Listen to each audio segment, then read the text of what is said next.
Hi, welcome to day 85 of A Course in Miracles. We continue chapter 11, part 2, the invitation to healing. If sickness is separation, the decision to heal and to be healed is the first step toward recognizing what you truly want. Every attack is the step away from this, and every healing thought brings it closer. The Son of God has both Father and Son because he is both Father and Son. To unite having and being is to unite your will with his, for he wills you himself. And you will yourself to him because, in your perfect understanding of him, you know there is but one will. Yet when you attack any part of God and his kingdom, your understanding is not perfect, and what you really want is therefore lost to you. Healing thus becomes a lesson in understanding, and the more you practice it, the better teacher and learner you become. If you have denied truth, what better witnesses to its reality could you have than those who have been healed by it? But be sure to count yourself among them, for in your willingness to join them is your healing accomplished. Every miracle that you accomplish speaks to you of the fatherhood of God. Every healing thought that you accept, either from your brother or in your own mind, teaches you that you are God's son. In every hurtful thought you hold, wherever you perceive it, lies the denial of God's fatherhood and of your sonship. And denial is as total as love. You cannot deny part of yourself because the rest will seem to be separate and therefore without meaning. And being without meaning to you, you will not understand it. To deny meaning is to fail to understand. You can heal only yourself, for only God's Son needs healing. You need it because you do not understand yourself, and therefore know not what you do. Having forgotten your will, you do not know what you really want. Healing is a sign that you want to make whole, and this willingness opens your ears to the voice of the Holy Spirit, whose message is wholeness. He will enable you to go far beyond the healing you would undertake, for beside your small willingness to make whole, he will lay his own complete will and make yours whole. What can the Son of God not accomplish with the fatherhood of God in him? And yet the invitation must come from you, for you have surely learned that whom you invite as your guest will abide with you. The Holy Spirit cannot speak to an unwelcoming host because he will not be heard. The eternal guest remains, but his voice grows faint in alien company. He needs your protection only because your care is a sign that you want him.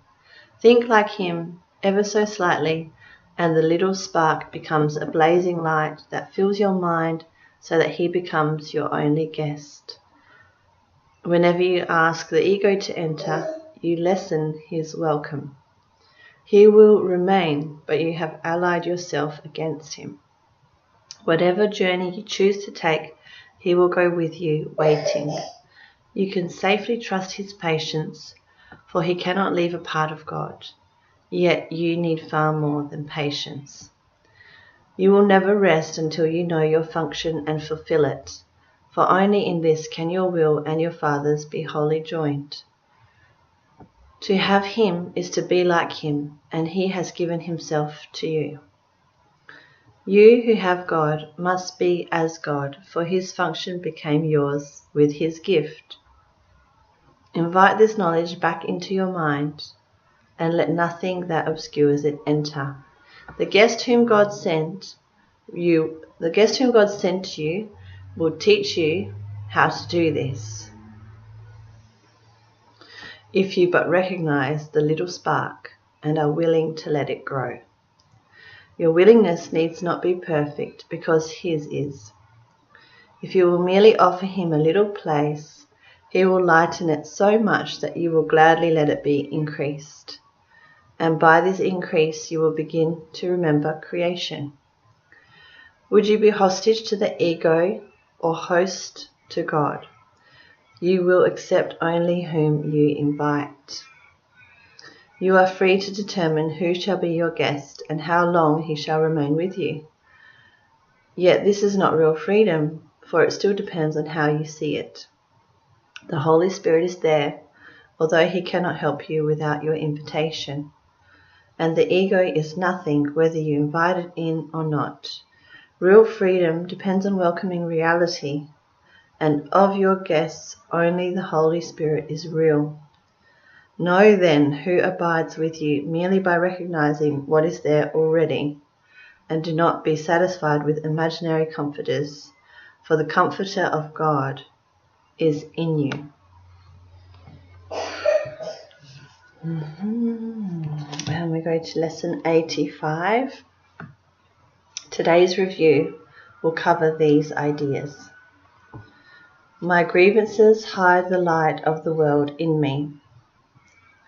My grievances show me what is not there and hide from me what I would see. Recognizing this, what do I want my grievances for?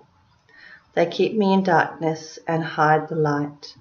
Grievances and light cannot go together, but light and vision must be joined for me to see. To see, I must lay grievances aside. I want to see, and this will be the means by which I will succeed.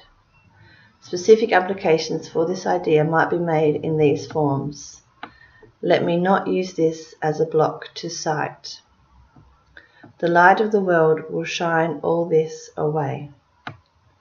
I have no need for this. I want to see. And the second review, my salvation comes from me. Today I will recognize where my salvation is. It is in me because its source is there. It has not left its source, and so it cannot have left my mind. I will not look for it outside myself. It is not found outside and then brought in. But from within me it will reach beyond, and everything I see will but reflect the light that shines in me and in itself. These forms of the idea are suitable for more specific applications. Let this not tempt me to look away from me for my salvation. I will not let this interfere with my awareness of the source of my salvation. This has no power to remove salvation from me. So the morning session, my grievances hide the light of the world in me for a longer practice period, and later in the evening, the second longer practice period, my salvation comes from me. And then use those specific ideas throughout the day. Perhaps write them down, keep them in your pocket.